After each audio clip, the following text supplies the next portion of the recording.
একানি চাষের ক্ষেত্রে মূলত এটার যে শুরুটা হয়, অর্থাৎ অনেক ফসল আছে যেটা বীজ থেকে শুরু হয়, কাণ্ড থেকে শুরু হয় বা বিভিন্নভাবে শুরু হয়। একানির চাষটা শুরু হয় হচ্ছে এর কন্দ থেকে, অর্থাৎ এর যে মূল যে উপাদানটা যেটা ব্যবহার হয় অন্যান্য কাজে আমরা ব্যবহার করি বা মোথা যেটাকে বলে, সেই কন্দ থেকে এইটা চাষ হয়।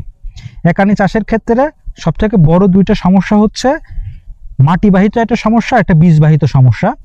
দুইটাই আসলে আপনার একানি চাষের স্বপ্নকে বিলীন করে দিতে পারে।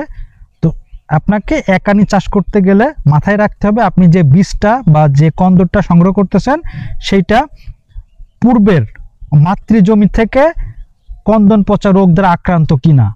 যদি কন্দন পচা রোগ দ্বারা আক্রান্ত আগে থেকেই হয়ে থাকে, আপনি যতই ট্রিটমেন্ট করেন, যতই ভালোভাবে চাষ করেন, এইটার ভালো ফলাফল পাওয়া সম্ভব না। এবং মাটিবাহিত সমস্যা, এইটা আপনাকে মাটি শোধনের মাধ্যমে সমাধান করতে হবে।